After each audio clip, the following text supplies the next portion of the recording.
Hello students, welcome to my channel maths with Manya. ये आप लोगों को पता है class 10th, 9th, 11th, 12th के लिए चैनल है। तो आज हम इसमें डिस्कस करेंगे how to start class 10th preparations. ठीक है, हमें क्लास 10th बोर्ड की प्रिपरेशन कैसे स्टार्ट करनी चाहिए। क्लास 10th एक बहुत ही क्रूशियल ईयर होता है एक स्टूडेंट की लाइफ में। तो हम लोगों को उसके लिए कैसे प्रिपेयर करना चाहिए, क्या स्ट्रैटेजीज़ फॉलो करनी चाहिए, हाँ क्या बुक्स प्रेफर करनी चाहिए, उन सब के बारे में आज हम डिस्कस करेंगे।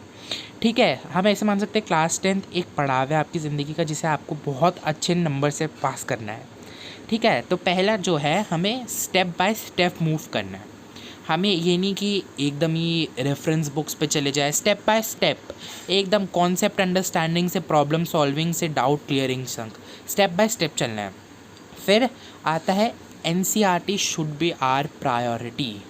NCERT you should treat NCERT as Bible. NCERT को बाइबल की तरह करो। मैथ्स में NCERT जो आपकी टेक्स्ट बुक होती है और एग्जाम्पलर वो तो बहुत ही ज़्यादा इंपॉर्टेंट है। दोनों चीज़ों को मिलाओगे तो आपके 90% मार्क्स तो ऐसे आ जाएंगे। ठीक है, तो NCERT बहुत इंपॉर्टेंट है। फिर उसके बाद अब हम आते हैं रेफरेंस बुक्स पे। रेफरेंस बुक्स कौन सी हमें प्रेफर करनी चाहिए। एक तो मैं अपने बच्चों को हमेशा बताता हूँ all in one is the best reference book. All in one बहुत अच्छी रेफरेंस बुक है, आप उसे यूज़ कर सकते हैं। उसमें MCQ भी होते हैं, वन वर्ड भी होते हैं, लॉन्ग आंसर्स भी होते हैं, सब टाइप के क्वेश्चंस होते हैं।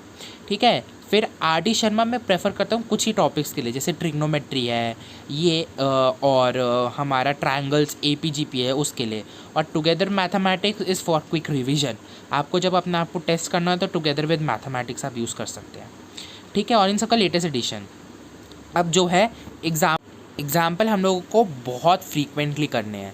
और एग्जाम्पल सिर्फ NCERT आपकी टेक्स्ट बुक के नहीं, एग्जाम्पलर के भी एग्जाम्पल्स हमें बहुत फ्रीक्वेंटली करने हैं। फ्रीक्वेंटली मतलब आप अगर आपने एक महीने में आज ये पॉलिनोमियल चैप्टर करा है तो आप इस महीने भी उसके एग्जाम्पल करो, अगले महीने भी उसके एग्जाम्पल करो, दोनों में से, NCERT टेक्स्ट बुक में से भी और NCERT एग्जाम्पलर में से भी। ठीक है, तो examples should be our second priority. Examples are very important. फिर अरे भाई बच्चों के अंदर होता है कि अभी से ही शुरुआत से अप्रैल से सैम्पल पेपर्स खरीद लेते हैं। सैम्पल पेपर्स का आप क्या चार्ट थोड़ी डालोगे। हाँ, क्योंकि हमें करना है सैम्पल पेपर दिसंबर तक, दिसंबर में करना है, दिसंबर तक नहीं, दिसंबर में हमें सैम्पल पेपर करना है। ठीक है, दिसंबर में सैम्पल पेपर करना है तो अप्रैल से क्यों खरीद के रखे। जब अक्टूबर और ये सब टाइम चल रहा होता है, सितंबर, तब हमारा क्या होता है सैम्पल पेपर्स की नए आते हैं, सैम्पल हमारे नए सैम्पल पेपर्स आते हैं, नए पब्लिकेशंस के नए एडिशंस आते हैं, तो हम वो ही करेंगे।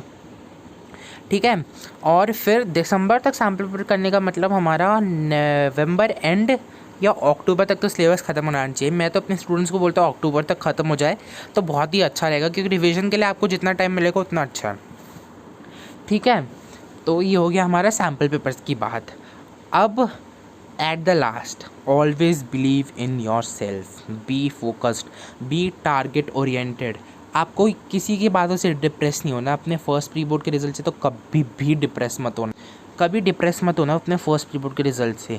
हमेशा सेकंड प्री बोर्ड में नंबर अच्छे आते हैं, और जितने आपके प्री बोर्ड में नंबर आ रहे हैं उससे हमेशा 10, 15, 20% इंक्रीमेंट होता ही होता है बोर्ड में। तो हमें क्या होना है, टारगेट ओरिएंटेड होना है, बी फोकस्ड होना है। हमें पता है हमारा टारगेट क्या है, इतने इस सब्जेक्ट में इतने नंबर लाने हैं तो हमें लाने हैं भाई, कुछ भी हो जाए करना तो है ही। ठीक है ना। और कोई भी आपको डाउट हो, कोई भी रेफरेंस चाहिए, कुछ भी प्रॉब्लम है, तो you are always free to contact maths with Manya. Right in the comment section of any video, I will answer your queries. Thank you. By this I am signing out.